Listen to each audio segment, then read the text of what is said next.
Share করে মানুষের কাছে পৌঁছে দেবে, যেমন অবশ্যই। আর ওই ছেলেটির হাত কি মেশিনে কাটা পড়ে যায়, তারপরে ভালো থাকুন, সুস্থ থাকুন, অসহায় মানুষের পাশে থাকুন। হ্যালো বন্ধুরা, তো আজকে চলে এসেছি, যাচ্ছিলাম আমরা বাঁকুড়া। তোমার হচ্ছে মাঝ রাস্তায় দাঁড়িয়ে চা খেতে নামলাম। যে পিছিয়ে পড়া মানুষদের পাশে থাকে এবং সমাজসেবিক, তো বাবুদার কাছ থেকে কিছু কথা, এবং আমাদের আজিবুল ভাই আছে, সুলতান ভাই আছে, তার কাছ থেকেও কিছু কথা জেনে নেব, আর আমাদের কাকাবাবুর কাছ থেকেও কিছু জেনে নেব। তো হ্যালো বন্ধুরা, আমি দুটি কথা বলবো। এই তালডাঙ্গা থেকে 2 কিলোমিটার এসে এই দাদুর দোকানে চা খেতে সবাই যাবে। দাদুর যদি দুটো পয়সা হয়তো হবে, ব্যবসাটা মানে অবস্থা দেখলেই বুঝতে পারছি। তখন এটাই বলা, আর কিছু বলার নেই বন্ধুরা।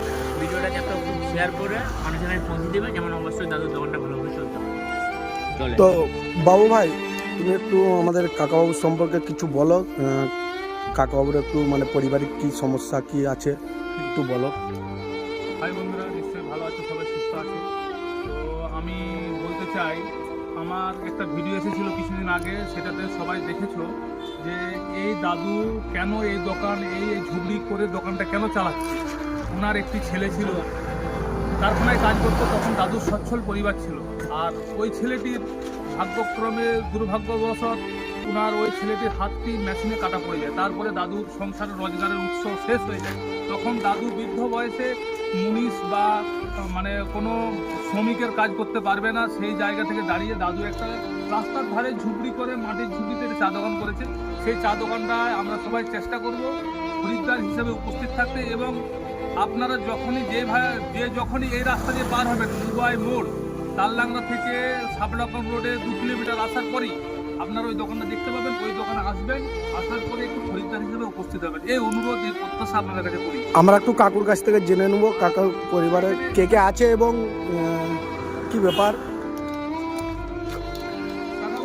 দাদু, আপনার পরিবারে কজন মেম্বার আছেন?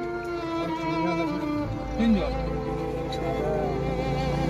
আপনার ছেলে কি করে এখন? দেখুন দাদু, এই যে ইনার এই করুণ পরিস্থিতির পরেও মুখে যে হাসিটা ধরে রেখেছেন, মানে এটা ভাবুন একবার, এই হাসিটা ধরে রাখাটা কতটা কষ্টের বিষয়। এই কষ্টেতেও উনি হাসছেন।